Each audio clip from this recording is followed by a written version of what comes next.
جناب رانا عظیم صاحب، آپ کا شکریہ، آج آپ نے مجھے دعوت دی اپنی فنکشن پہ PFUG کے۔ میں آج بات کروں گا ایک پاکستانی شہری کے ہوتے ہوئے، کہ پارٹی کا چیئرمین ہوتے نہیں، پاکستان ایک شہری کی طرح۔ دیکھیں، میں ایوب خان کے دور میں بڑا ہوا۔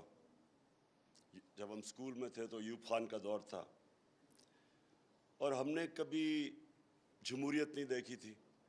تو جب میں پہلی دفعہ کرکٹ کھیلنے گیا انگلینڈ، اور پھر میں ادھر پڑھائی کی، پھر میں نے کوئی 18 سال پروفیشنل کرکٹ کھیلی وہاں، تو میں نے پہلی دفعہ وہ جو سسٹم ہم نے اپنایا ہوا ہے، ویسٹ منسٹر ڈیموکریسی پاکستان میں جو ہم نے اپنایا ہوا ہے، وہ میں نے پہلی دفعہ جب 18 سال کی عمر میں گیا تو میں نے وہ سسٹم دیکھا، اور وہ میں نے سسٹم اندر سے دیکھا۔ یونیورسٹی میں بھی میں نے پولیٹکس پڑھی، اور جب میں نے وہ سسٹم کو اندر سے دیکھا اور سمجھا ان کا کہ کیوں ان کی پارلیمنٹری ڈیموکریسی کامیاب ہے، تو میں دو نتیجوں پہ آیا۔ دو وجہ ہیں، دو بنیادی فاؤنڈیشنز جن کے اوپر ان کی جمہوریت کھڑی ہے اور ان کا ملک کھڑا ہے۔ Number 1، rule of law. جب برطانیہ کے اوپر پورا ہٹلر کا آنسلاٹ تھا، تو چرچل کے پاس لوگ گئے کہ جی ہمارا ملک بچ جائے گا۔ اس نے بجائے جواب دینے کے لیے کہ ہماری فوج کتنی تکڑی ہے، اس نے کہا ہماری عدالتیں انصاف دے رہی ہیں، اگر ہماری عدالتیں انصاف دے رہی ہیں ہم کبھی تباہ نہیں ہو سکتے۔ اور دوسرا، ان کا جو مورل سٹینڈرڈز اور مورل ویلیوز ہیں، جو ان کے اخلاقیات ہے، وہ ایک بہت جو لیڈرشپ کی ایک بڑی معیار کی ہے۔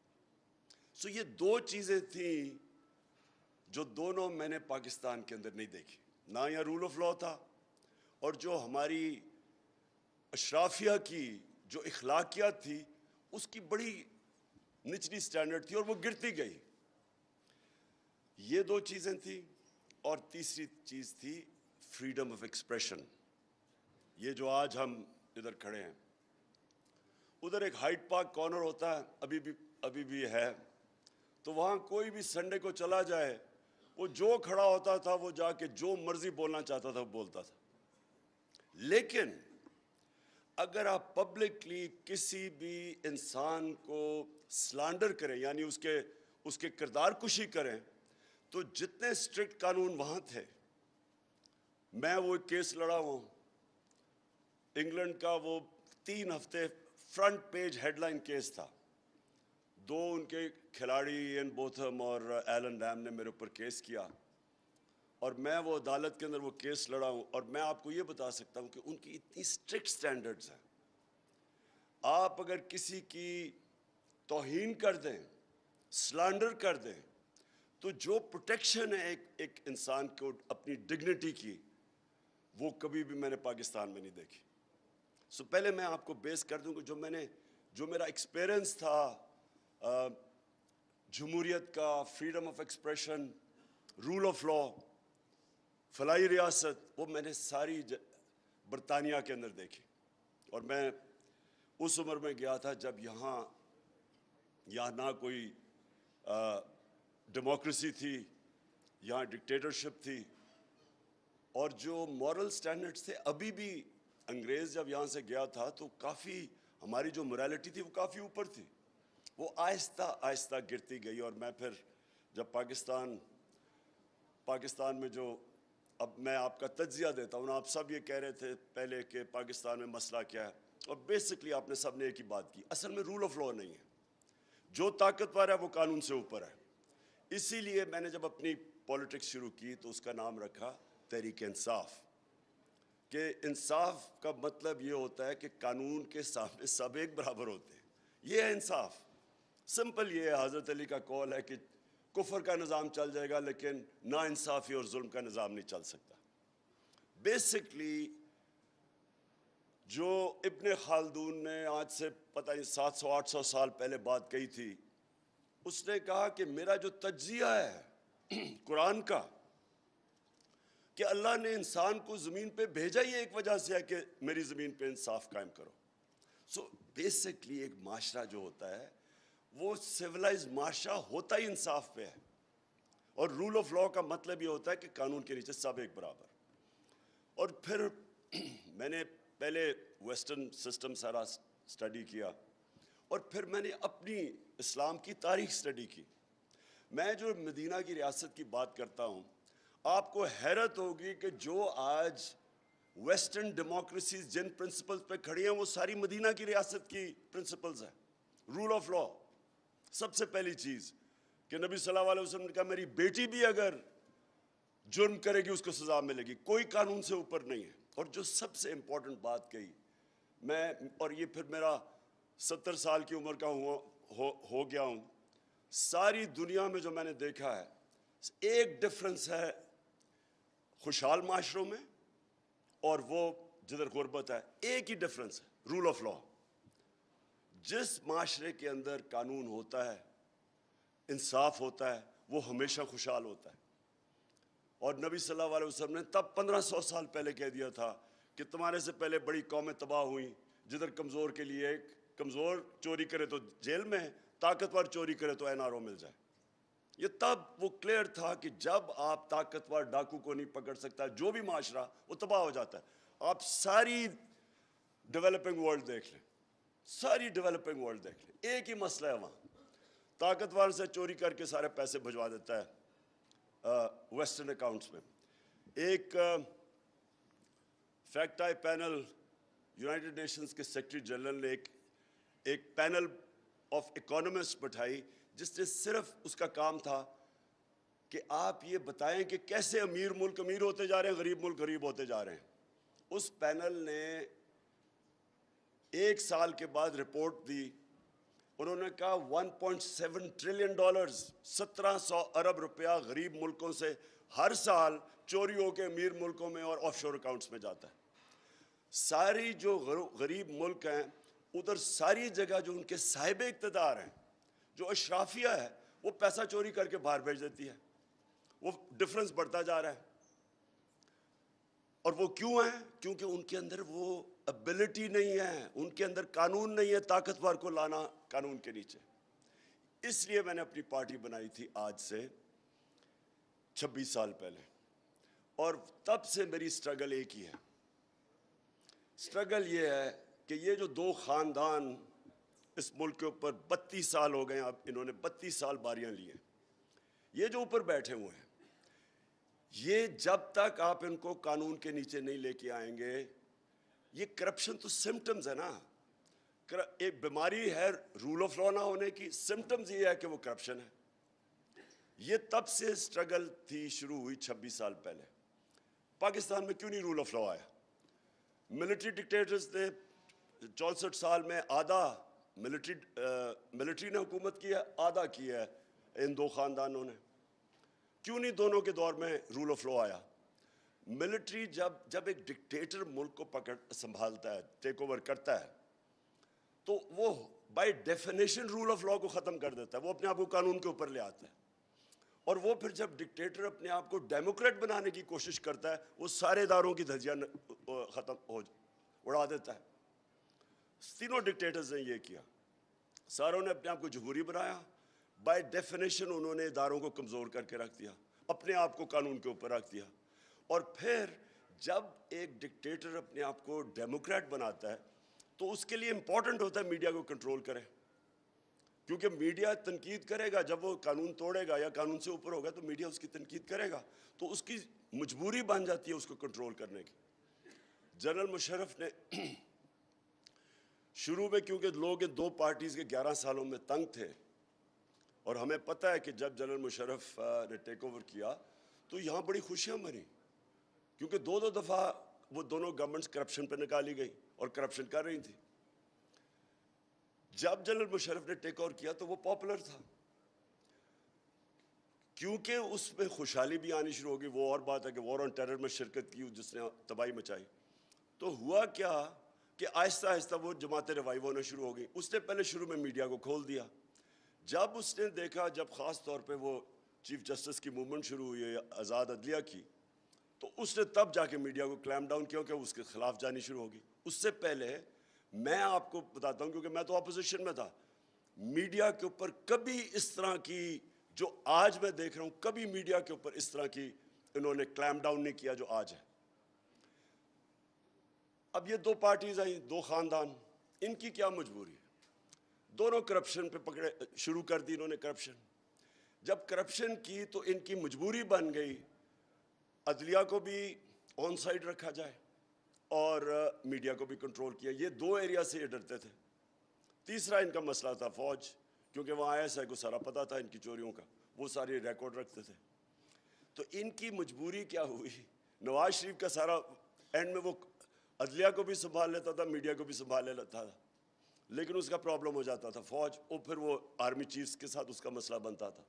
وہ اس لیے نہیں تھا کہ وہ رول آف لا چاہتا تھا, اس کا پرابلم یہ تھا کہ یہ ساری جو رپورٹس نکلتی تھی کرپشن کی, یہ نکلتی تھی ایجنسیز کے ذریعے.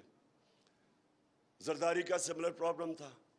تو انہوں نے بھی میڈیا کو کلیم ڈاؤن اس لیے کیا کہ یہاں وہ کنٹرول کرنا چاہتے تھے انفارمیشن. میرے اوپر نجم سیٹھی نے, جب میں پاور میں آیا تو اس نے میرے اوپر الزام لگایا, دو اس کے الزام لگائے. میں عدالت میں چلا گیا, 3 سال ایز پرائم منسٹر مجھے تو کوئی ریلیف نہیں ملا. نواز شریف کے اوپر اس نے جب 97 یا 98 میں الزام لگایا, اس نے اس کو 3 دن بند کر کے مار پڑوائی. فرق کیا تھا؟ فرق یہ تھا کہ میں جب بنا تو مجھے کوئی میڈیا سے کبھی خطرہ نہیں تھا. میں یہ آپ کو کلیئر کر دوں کہ جب میں پرائم منسٹر بنا, مجھے تو میڈیا سے کبھی ڈر نہیں تھا. اور آپ اگر اٹھا کے دیکھیں جتنی تنقید مجھے 3.5 سال سے میڈیا سے ہوئی, کسی پرائم منسٹر کو نہیں ہوئی ایسی تنقید. میں نے تو کبھی کوشش نہیں کی میڈیا کو پیسے کھلانے کی. میں نے ایک میڈیا کے اوپر کبھی کسی کے اوپر ایکشن, سوائے نجم سیٹھی کیونکہ اس نے ذات پہ مجھے اٹیک کیا تھا, اس کے اوپر عدالت میں گیا, میں نے ایک میڈیا کے اوپر کوئی ایکشن نہیں لیا. یہ شیرین کو پتہ ہے کہ کئی دفعہ 3-4 دفعہ ہوا ہے میرے خیال میں, ہمیں کیبنٹ میں جب میٹنگ پہ آئے پتہ چلا جی کسی کو اٹھا لیا ہے جرنلسٹ کو, وہ میرے انسٹرکشنز کے اوپر کبھی کسی کو نہیں اٹھایا. پرابلم کچھ اور تھا, اور وہ میں آپ کو بھی ذرا پہلے میں آپ کو بتاتا ہوں کہ میرے 3.5 سال میں نے کیا چیز دیکھی اور آگے وے فارورڈ کیا آج پاکستان کا. یہ بڑا کرٹیکل ہے کہ ہم ریئلائز کریں کہ ہم آج کدھر کھڑے ہیں اور ہم اب آگے کیسے جا سکتے ہیں. ہوا کیا کہ پرابلم مجھے صرف ایک تھا, سلانڈر کا. یعنی جب فیک نیوز ہوتا تھا, میرے کئی منسٹرز کے اوپر آ گیا جی کیا انہوں نے ٹیکس چوری کیا یا کچھ کیا, تو جس منسٹر کی بھی مجھے پتہ چلتا تھا کہ اس کے اوپر کوئی خبر آئی, میں امیجیٹلی اس کو واٹس ایپ کرتا تھا اور میں کہتا تھا اب اس کو اپنے آپ کو ڈیفینڈ کرو کہ بتاؤ کہ کیا ہوا. تو وہ پتہ منسٹر ایونچولی, اور 2 کا مجھے پتہ ہے, انہوں نے پتہ کہ فیک نیوز تھی. اب دیکھیں اگر گورنمنٹ میں آپ بیٹھے ہوئے ہیں, آپ کوشش کر رہے ہیں کہ کلین گورنمنٹ دینے کے لیے, اور جب ایک کوئی فیک نیوز اس کے اوپر آ جاتا ہے جو کہ انٹیگریٹی گورنمنٹ, ایک منسٹر کے اوپر جب کوئی کہتا ہے نا کہ اس نے ٹیکس نہیں دیا, گورنمنٹ کی انٹیگریٹی افیکٹ ہوتی ہے. میرا صرف مسئلہ یہ تھا کہ جو کسی بھی ویسٹرن ڈیموکریسی کے اندر, کیونکہ میں برطانیہ کو تو جانتا ہوں بڑی اچھی طرح, ہمارے 2 ایک وزیر تھا اور ایک ہمارا ایک پارٹی کا آدمی تھا, دونوں کے اوپر جب سلانڈر ہوا انہوں نے لنڈن میں جا کے کیس کیا اور ان کو ڈیمیجز ملے. پاکستان میں کچھ رسپانس نہیں ملتا تھا, نہ کسی کو فکر ہے, نہ کوئی ڈرتا ہے یہاں. تو دیکھیں 2 مختلف چیزیں, ایک ہے freedom of expression. Freedom of expression کے بغیر دنیا میں کوئی انسانی معاشرہ پروگریس نہیں کر سکتا. لیکن جو ہر چیز کی لمٹ ہوتی ہے, ایک آپ لائن کراس کریں جدھر آپ کسی کو بلیک میل کریں, اس کی توہین کریں, اس کے اوپر فیک نیوز بنائیں, اس کی انٹیگریٹی کے اوپر, اور وہ گورنمنٹ میں بیٹھا ہوا ہے, تو اس کے بعد ریکورس ہونا چاہیے ان کو اپنے آپ کو ثابت کرنا کہ اور دوسرے کو سزا ملنی چاہیے اس پر, جو کہ برطانیہ میں ہے. جو میں کیس لڑا تھا اس پہ اتنا بڑے ڈیمیجز انوالوڈ تھے کہ اگر وہ میں کیس ہار جاتا تو کمپلیٹلی بینکرپٹ ہو جانا تھا. اتنا خوف ہے وہاں کہ آپ کوئی بھی میڈیا کے اوپر ایسی بات نہ کریں جو آپ ڈیفینڈ نہ کر سکیں, کسی کی توہین نہ کریں. سو دو مختلف, ایک فریڈم آف ایکسپریشن ہے, ایک رائٹ ٹو ڈگنیٹی ہے ہر شہری کا. تو میرا صرف جو بھی یہ پیکا کے اوپر جب مجھے بات چیت ہو رہی تھی, کیونکہ ایک اور ایلیمنٹ آ چکا ہے اب, اور وہ ہے سوشل میڈیا. سوشل میڈیا کے اوپر کئی دفعہ اتنا گند آ رہا تھا, یعنی ایسی غلیظ چیزیں آ رہی تھیں, اب اس کے اوپر پروٹیکشن چاہتے تھے ہم. تو ہمارا تو انٹرسٹ وہ تھا کہ, اور بائی دا وے یہ ہمارا ایشو نہیں ہے, ساری دنیا کے اندر, کیونکہ سوشل میڈیا نیا فنومینا ہے, ساری دنیا کے اندر ڈیبیٹ چل رہی ہے کہ اس کو آپ نے کیسے چینلائز کرنا ہے. ہاں, اس کو برطانیہ کے اندر اب بڑے اسٹرکٹ لاز ہیں, سوشل میڈیا کے اوپر بالکل وہی قانون ہے جو کہ عام میڈیا کے اوپر ہے, وہ کر سکتے ہیں. ہمارا ابھی یہ سارا ایک فلوئڈ سچویشن ہے. سو فریڈم آف ایکسپریشن, میں پھر سے آپ کو کہتا ہوں کہ معاشرے کے اندر جب تک ایک تعمیری کرٹیسزم نہ ہو, ایک میں گورنمنٹ میں بیٹھا ہوا تھا, کئی دفعہ جب تنقید ہوتی تھی تو بڑا ہمیں فائدہ ہوتا تھا اس تنقید سے. وزیروں کو میں پوچھتا تھا کہ یہ تمہارے اوپر آئی ہے, تمہاری وزارت پہ آئی ہے, یہ فائدہ کرواتے ہیں, یہ ہمارے ایک واچ ڈاگ ہے. لیکن کئی دفعہ, اب میں آپ کو اب بتاؤں, ہم جا رہے چائنا, پاکستان بینکرپٹ تھا, شروع میں آیا, ہمارے پاس 2-3 ہفتے 4 ہفتے کی ایکسپورٹ کا ریزروز رہ گئے تھے. تو جب چائنا جانے لگے, اور چائنیز کی بڑی ان کی ایک اسپیشل, ان کی عجیب سائیکی ہے, وہ بڑے سینسٹیو لوگ ہیں. چائنا صبح جانے لگا تو 2 مین پیپرز کے فرنٹ پیج پہ لکھا ہوا ہے کہ Imran Khan decides to review CPEC. اب دونوں headline, major headlines تھی. جیسے ہی وہاں پہنچے, وہاں ایمبیسڈر خاتون مجھے ملنے آئیں, انہوں نے کہا ہمیں اتنا مسئلہ بڑا ہے. چائنیز ہوم منسٹری نے, انہوں نے ہمیں بلا کے پوچھا کہ یہ کیا مطلب تمہارا. وہ بالکل ایک دن تو ان کو ٹھیک کرنے میں لگا کہ یہ فیک نیوز ہے. سو میرا صرف یہ مسئلہ تھا کہ ایک آگے ملک کا مسئلہ, اکنامک سچویشن بڑا مشکل تھا, اس کے بعد ایڈیشنلی یہ فیک نیوز ہمارے لیے مشکلیں پیدا کر. ایک دفعہ آ گیا جی IMF سے سمجھوتا ہو گیا کہ روپیہ 184 پہ پہنچ جائے گا, ان دنوں میں روپیہ 140 پہ تھا. تو ایک دم جب اسپیکولیشن شروع ہو گئی مارکیٹ میں, روپے پہ پریشر پڑ گیا. پہلے ہی ریزروز نہیں ہمارے. میں ان چیزوں کی بات کر رہا ہوں کہ یہ ادھر یہ جو بیلنس ہے یہ بڑا امپورٹنٹ ہے. لیکن فریڈم آف ایکسپریشن, نہ مجھے کبھی کسی سے ڈر تھا کہ میری کوئی چوری کسی نے پکڑ, کہ مجھے ڈر ہے کہ میرے کوئی میری چوری یا کرپشن سامنے لے آئے گا. میں انکریج کرتا ہوں کہ اگر کسی بھی ہماری ڈپارٹمنٹ میں, منسٹری کے اندر کرپشن ہے تو بتاؤ, کیونکہ اگر میں چوری نہیں کر رہا تو میں کسی کو کیوں کرنے دوں گا. تو ہم نے تو میڈیا سے تو ہمیں کوئی خوف نہیں تھا. عدلیہ سے کوئی مجھے کہے کہ ہمارے دور میں ہم نے کوئی انٹروینشن کی ہو عدالتوں کو, کوئی ہم نے کسی کو میڈیا کو کہا, عدالتوں کو کہا کہ جی یہ اٹھا کے ٹیلی فون کے جی ججمنٹ دو, کوئی ہم نے کوشش کی ہو کسی قسم کی ججمنٹ افیکٹ کرنے کے لیے, کیونکہ ہم کوئی قانون نہیں توڑ رہے تھے, ہم قانون کے بیچ میں تھے. پرابلم اب میں آپ کو بتاتا ہوں کیا آ رہی تھی. پرابلم کیا آ رہی تھی کہ دیکھیں وار آن ٹیرر جب ہوئی نا, اور میں کہہ بیٹھا ہوں کہ اس میں ہمیں کبھی شرکت نہیں کرنی چاہیے تھی. مجھے جب بھی مسئلہ ہوتا تھا میں حامر بھی پروگرام کے اوپر جا کے اپنی جا کے پوائنٹ آف ویو دیا کرتا تھا, ڈرونز کے اوپر, اس کو سب پتہ ہے. میں یہ سمجھتا تھا کہ ہم نے بہت بڑا ڈیزاسٹر کیا اس میں شرکت کر کے. اس معاشرے نے جتنا ڈیمیج اٹھایا ہے اس وار آن ٹیرر کی وجہ سے, کبھی بھی کوئی کمیشن بیٹھے تو پتہ چلے کہ ہمیں کتنا نقصان ہوا ہے اس سے. چھوڑیں کہ ہم نے اپنے اربوں ڈالر کا نقصان ہوا, قبائلی علاقہ ہمارا اجڑ گیا, 80,000 لوگ ہمارے قربان ہوئے اس وار کے اندر. ڈرون اٹیکس, کبھی بھی یہ انہرڈ آف ہے کہ آپ ہی کا ملک کسی کی جنگ میں شرکت کر رہا ہے ان کی, اور وہ آپ ہی کو اٹیک کر رہے ہیں. یہ ہیومن ہسٹری میں کبھی نہیں ہوا. لیکن جو سب سے بڑا ڈیزاسٹر ہوا کہ ہمارے جو لوگوں کے سول اور ہیومن رائٹس تھے وہ افیکٹ ہوئے. وار آن ٹیرر کے اندر لوگوں کو اٹھانا شروع کر دیا, مسنگ پرسن شروع ہو گئے. سب سے پہلے میں نے مظاہرہ کیا تھا مسنگ پرسن کا 2003 میں, جب عافیہ صدیقوں کو اٹھا لیا تھا. اب جب تک میں گورنمنٹ میں نہیں آیا تو مجھے تو فوج کا ویو نہیں پتا تھا, تو میں تب تک اس کے خلاف ہمیشہ بولتا رہا, کیونکہ اینڈ میں میرے پاس آتے تھے مسنگ پرسن جن کے کوئی لوگ جن کے رشتہ دار اٹھا لیے جاتے تھے, تو میرے پاس آتے تھے. اور وہ اس سے زیادہ میں نے تکلیف دہ چیزیں نہیں دیکھیں کہ عورت آ رہی ہے کہ میرا ہسبینڈ غائب ہے, ماں آ رہی ہے بیٹا غائب ہے. اس طرح کے جو درد بھرے سینز میں دیکھتا رہا. اس کے گورنمنٹ میں آئے, اور یہ جو آپ نے پتہ چلا کہ کئی دفعہ لوگوں کو اٹھا لیا جاتا تھا ہمارے دور پہ, وہ ہم اسی کے وہ نیشنل سیکیورٹی کے اندر وہ آ جاتا تھا. ہم جب میری جنرل باجوہ سے بات چیت ہوئی اس کے اوپر, جنرل فیض تھے تب ISI, میں تب بات کرتا تھا. مسنگ پرسنس کے اوپر میں نے بڑی دفعہ بات کی.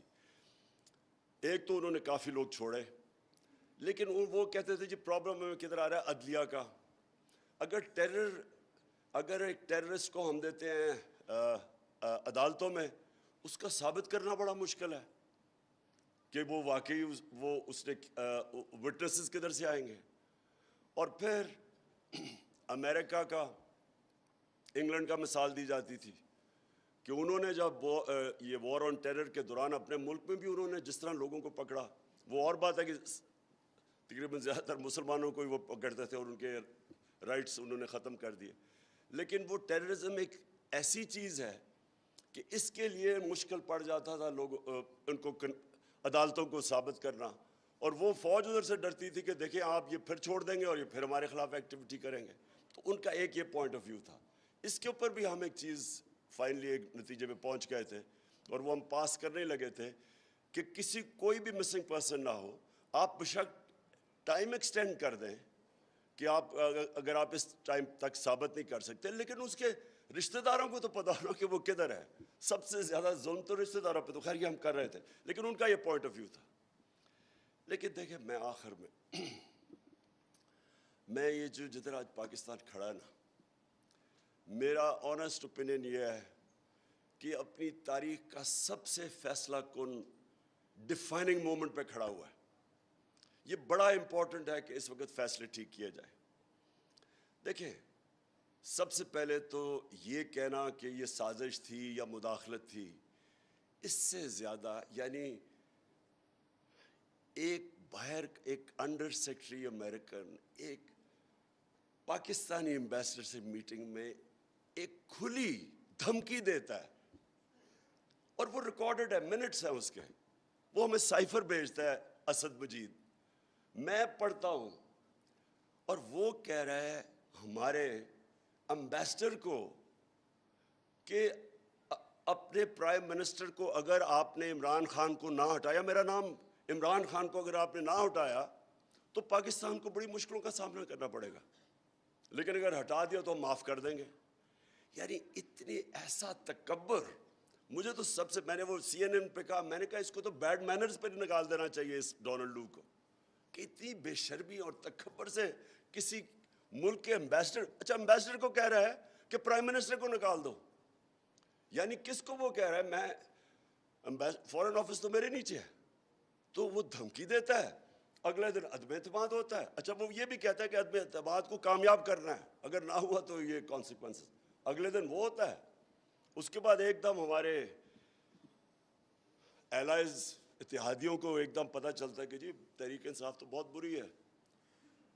اب یہ جو آخری 2 سال پاکستان اکنامک فیز کے اندر ڈاکیومنٹڈ ہے کہ 17 سال میں سب سے بہترین ڈیولپمنٹ ہوئی آخری 2 سال میں, یہ گورنمنٹ کی economic survey, Pakistan economic survey کے اندر, تو وہ جو سب سے بہتر سال تھے, اکانومی گرو کر رہی ہے 5.6 اور 6% پہ 17 سال کے بعد. اور وہ مشرف کا دور تھا جب باہر سے ڈالرز آ رہے تھے پاکستان میں. ہم نے جب ان کی جنگ میں شرکت کی تو کھلا کریڈٹ ملا پاکستان کو, تب تھا. تو کرونا کے باوجود ایک اکانومی اوپر جا رہی ہے, اور سسٹینیبل گروتھ پہ کہہ رہا ہے IMF پاکستان جا رہا ہے. اور اس وقت ایک ہم اتحادیوں کو یاد آتا ہے کہ یہ تو بہت بری گورنمنٹ ہے. پھر ہمارے جو لوگ, اب یہ سوچیں کہ امریکن ایمبیسی ان لوگوں کو بلا رہی ہے جو ہمارے بیک بینچرز تھے ان کو پتا تھا خوش نہیں ہے. پروونشل اسمبلی میں بلا رہی ہے, عاطف خان کو بلا لیا کہ اچھا جی آپ کی سنا ہے اس سے تعلقات اچھے نہیں محمود خان سے, تو عدم اعتماد کا کیا ایشو, ہم اگر کریں تو کیا ہوگا. کون سی دنیا میں ایمبیسی اس طرح کرتی ہے؟ اور یہ 3-4 مہینے پہلے عدم اعتماد سے یہ شروع ہو گئے تھے کرنا. بار بار مل رہے ہیں ہمیں, ساری رپورٹ آ رہی ہے, ساری اپوزیشن کے ممبرز کو مل رہے ہیں, سب کو پتہ چل گیا 2 مہینے پہلے کہ جی آنے والا ہے. اور جو امریکن ایمبیسی کو مل رہا تھا سب جی امریکن نے فیصلہ کر لیا. میرا سب سے بڑا پوائنٹ یہ کہ دیکھیں یہ پاکستان کی فیوچر کے لیے اگر اس کے اوپر تحقیقات ہی نہیں ہوگی, اور مجھے کہا جی کہ آپ نے ان کے اوپر انکوائری نہیں کی, ہم نے تو ایک دم کیبنٹ پہ رکھا, کیبنٹ نے کمیشن بنائی انویسٹیگیشن کی, ہم نے نیشنل سیکورٹی کونسل میں رکھا, پارلیمنٹ کی نیشنل سیکورٹی کونسل میں رکھا, پھر پریزیڈنٹ نے بھیجا سی جے کو وہ سائفر کے یہ اس کے اوپر انویسٹیگیشن ہونی چاہیے, اسپیکر بھیجتا ہے چیف جسٹس کو کہ جی اس کے اوپر انویسٹیگیشن ہونی چاہیے. اور ہم کیا کرتے ہیں, اپنی جو کمیشن تھی وہ ہماری گورنمنٹ چلے گئی, انہوں نے جو آئے تھے انہوں نے تو نہیں انویسٹیگیٹ کرنا تھا, وہ تو بینیفیشریز تھے اس کے. تو اس سٹیج کے اوپر یہ ایک نیشنل ایشو ہے, اس کو پوری کوشش کی دبانے کی, سائفر کو پوری کوشش کی کہ یہ کسی کو پتہ نہ چلے, اس کا ہر کوشش کی اس کو دبانے کی. یہ بھی کہا گیا جی سائفر تو ایسے آتے رہتے ہیں. ایسے سائفر کہیں بھی دنیا میں کسی بنانا ریپبلک کو بھی نہیں آتے. کسی فورن آفس سے پوچھیں کہ کیا اس طرح کی کوئی لینگویج استعمال کرتا ہے, اور میں فل مارکس اسد مجید کو دیتا ہوں, امبیسڈر کو. اس نے سائفر کے اینڈ میں لکھا کہ امریکہ کو ڈیمارش کرنا چاہیے آپ کو, جو انہوں نے لینگویج انہوں نے استعمال کیا کہ اپنے پرائم منسٹر کو ہٹاؤ. اور اس کے بعد جب پرائم منسٹر ہٹتا ہے, دیکھیں یہ امپورٹنٹ اس لیے ہے کہ کیا پاکستان دنیا کی 5ویں آبادی میں بڑا ملک, کیا اس کا ایک الیکٹڈ پرائم منسٹر کو اس طرح ریموو کریں گے؟ میں اگلا سوال پوچھتا ہوں کہ آگے کوئی آ کے کھڑا ہوگا؟ کوئی بھی آگے آ کے پرائم منسٹر کو دھمکی ملے گی, کیونکہ یاد رکھیں مشرف اپنی کتاب میں لکھتا ہے کہ مجھے رچرڈ آرمیٹیج نے کہا کہ we will bomb you into stone age. ایک ریزن دیتا ہے کہ ہم ان کی جنگ میں اس طرح گئے ہیں. تو کون کھڑا ہوگا؟ کبھی کسی نے سیس کیا کہ اس دھمکی پہ, اور جب ہم کی جنگ میں شرکت کی, کبھی کوئی کمیشن بیٹھی ہے پتہ چلا ہے کہ پاکستان کو کتنا نقصان ہوا ہے؟ تو اور اس سائفر میں وہ لکھتا ہے کہ عمران خان نے جو رشیا کا دورہ کیا ہے یہ اپنے طور پہ کیا ہے, مطلب یہ کہ اس فورن آفس نے سارے اکیلے خود فیصلہ کیا. اور اس نے جو رشین جو وزٹ تھی اس کو موڈ پوائنٹ بنا لیا. پوائنٹ یہ ہے کہ اس کے اوپر اگر سپریم کورٹ انکوائری نہیں کرتا, الٹا دھمکی دیتے ہیں کہ آرٹیکل 6 لگ جانا ہے عمران خان کے اوپر, چھوڑے کہ عمران خان کون ہے. یہ پاکستان کی توہین ہے اس ملک کی. جو اس وقت سچویشن ہے, جو اب میں اپنی فائنل بات کرتا ہوں کہ ہونا کیا چاہیے. دیکھیں پاکستان کے اندر ایک بیلنس ہونا چاہیے. ہمارے اندر بیلنس آیا ہی نہیں.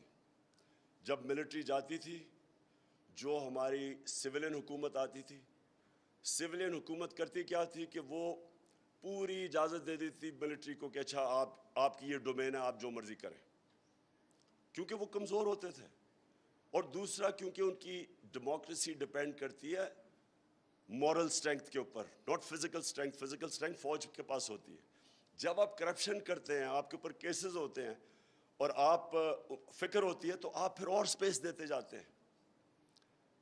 یہ جو بیلنس ہے یہ ابھی تک آیا نہیں, اور اس کی وجہ سے آج ایک یہ سچویشن ڈیولپ ہو گیا ہے کہ جو اسٹیبلشمنٹ ہے وہ ریئلائز نہیں کر رہی کہ وہ جو اب حرکتیں کر رہی ہے, جو ابھی بات انہوں نے بالکل ٹھیک کی کہ ہم اپنی فوج کو, رانا عظیم نے ٹھیک کہا کہ فوج کو کبھی کمزور نہیں ہم افورڈ کر سکتے.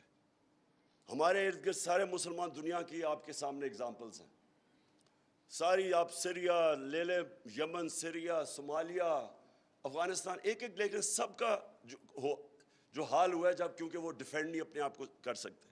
پاکستان کے پاس بہت بڑا ایسٹ ہے, طاقتور فوج. اس کو ہمیں بچانا ہے، کیونکہ اگر پبلک کے اندر اور فوج کے اندر فاصلے بڑھتے رہے جو بڑھ رہے ہیں تو اس سے ایونچولی فوج کو نقصان ہے اور پاکستان کو نقصان ہے۔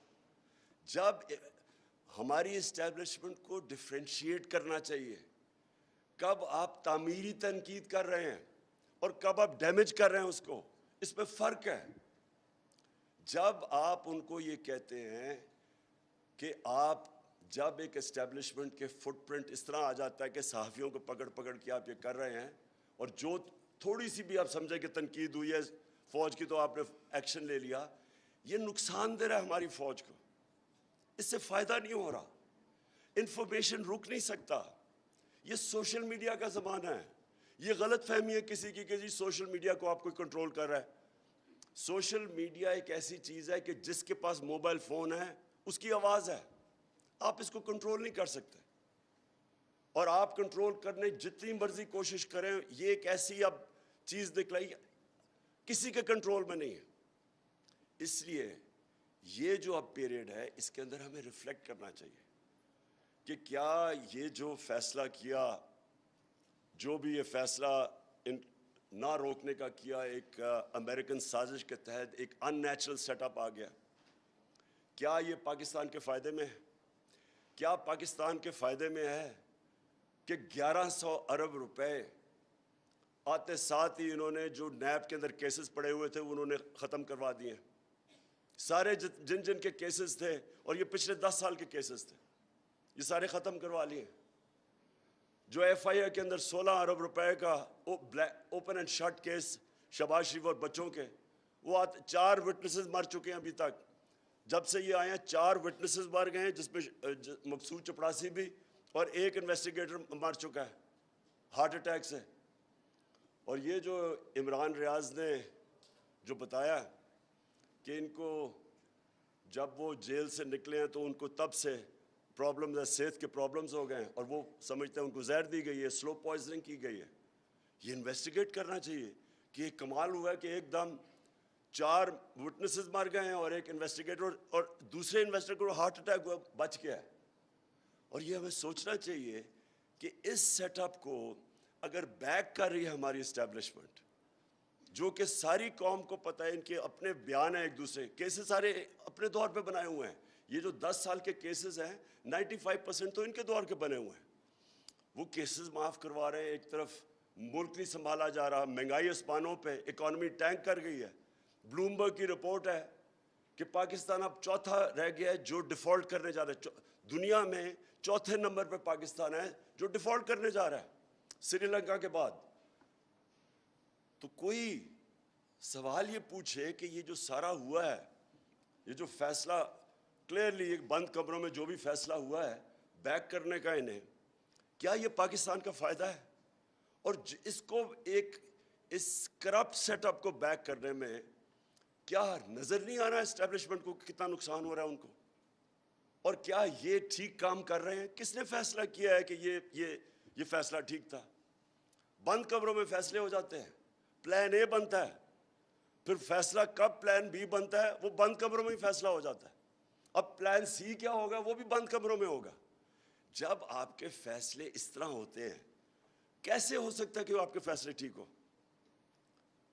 یہ جو اس طرح کے فیصلے ہوتے ہیں، کیونکہ ہم اسٹیبلشمنٹ کی بات کر رہے ہیں، دنیا کی تاریخ کی اپنے وقت کی 2 سب سے بڑی سب سے طاقتور فوجیں، ایک ہٹلر کی اس وقت 1941 میں سب سے طاقتور دنیا کی فوج تھی، اور دوسری نپولین کی۔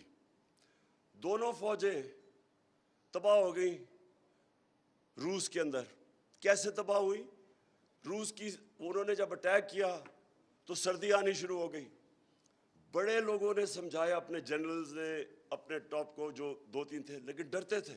نپولین کا بھی بہت بڑا اسٹیچر تھا اور ہٹلر سنتا ہی نہیں تھا۔ انہوں نے سمجھایا کہ جی سردیاں آ رہی ہیں، جو یو ٹرن کرنی چاہیے تھی، بائی دا وے یہ جنرلز کے لیے، لیڈرز کے لیے یو ٹرن بہت ضروری ہوتی ہے،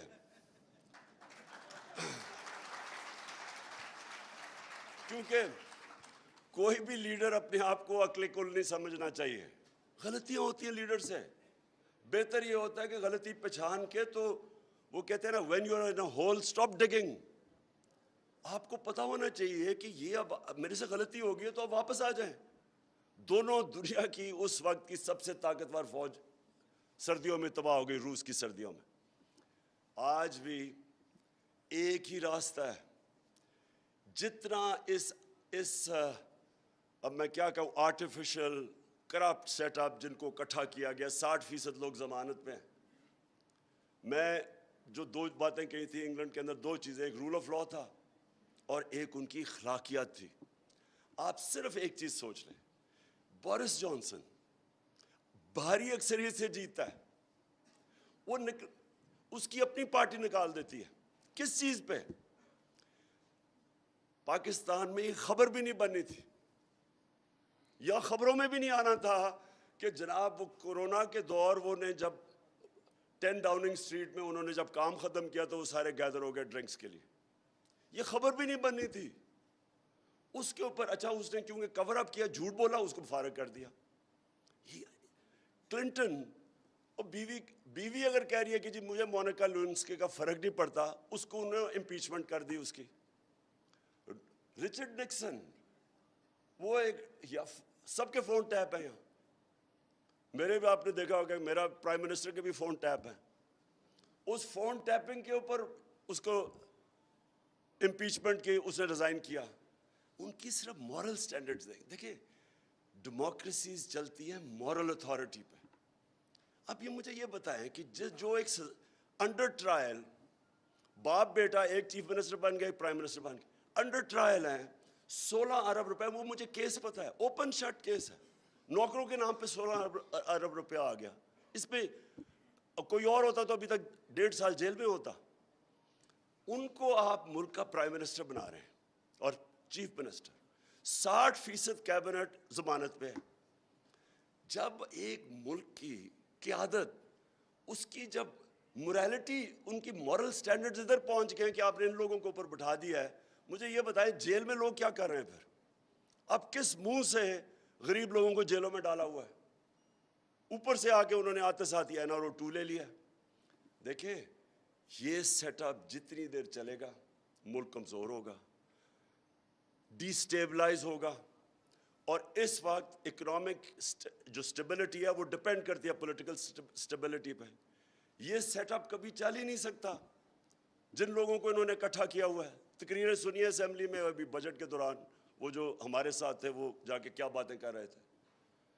اور وہ پنجاب کا سیٹ اپ کیا ہے, وہ تو ایک انکانسٹیٹیوشنل چیف منسٹر بیٹھا ہوا الیکشن کروا رہا ہے. ہر قسم کا سپریم کورٹ واضح کر بیٹھا ہے کہ تم نے کسی قسم کی استعمال نہیں کرنا اسٹیٹ مشینری. ذرا جا کے دیکھیں 20 حلقوں پہ ساری اسٹیٹ مشینری کوشش کر رہی ہے ان کو الیکشن جتانے کے لیے. کل تو اگر اس سیٹ اپ کو اس طرح زیادہ آگے جا کے انلیگل کام کر کے اس سیٹ اپ کو اوپر رکھنا ہے, اکاؤنٹیبلٹی ختم کر کے, کس کو نقصان ہو رہا ہے؟ سارا ایونچولی سارا قوم دیکھ رہی ہے اسٹیبلشمنٹ کی پاور ان کے پاس ہے, ساری قوم ادھر دیکھ رہی ہے. اپنی اسٹیبلشمنٹ, اپنی فوج کو بچانے کے لیے تعمیری تنقید ضروری ہے. ہمارے جو جرنلسٹ ہیں ان کو موقع دیا جائے تعمیری تنقید کرنے کی, کورس کریکشن کے لیے. غلطیاں سب سے ہو جاتی ہیں, سب غلطیاں کر دیتے, کوئی عقل کھل نہیں ہے. لیکن ایک جو تنقید ہوتی ہے وہ ایک جو بھی پاور میں ہوتا ہے اس کے لیے سارا وقت موقع مل رہا ہوتا ہے اس سے ڈفرینٹ اوپینین سن کے کہ میں کدھر ٹھیک جا رہا ہوں کدھر غلط. ایک اس جو بھی اوپر ڈیسیژن میکر ہے اس میں ایبلٹی ہونی چاہیے کہ یہ تنقید خود ہی فیصلہ کرے کہ یہ تنقید تعمیری ہے اور یہ تنقید کے پیچھے ایجنڈا ہے, وہ فیصلہ کرے. لیکن تنقید کو بند کرنا یہ تو اپنے آپ کو ایک فولز پیراڈائز میں رکھنا ہے, اور یہ نقصان سب کو ہو رہا ہے, ساری قوم کو ہو رہا ہے. جتنی دیر تک یہ انسٹیبلٹی چلتی رہے گی اتنی دیر تک اکانومی ہماری نیچے جاتی رہے گی. اور اکانومی اگر 4 نمبر پہ پاکستان ہے ڈیفالٹ کرنے والا, تو خود سوچ لیں کہ پاکستان کی آج کیا پوزیشن ہے. اور میں آج پھر سے کہتا ہوں کہ صرف ایک راستہ ہے, اور وہ راستہ ہے فری اینڈ فیئر الیکشنز. صاف اور شفاف الیکشنز کے علاوہ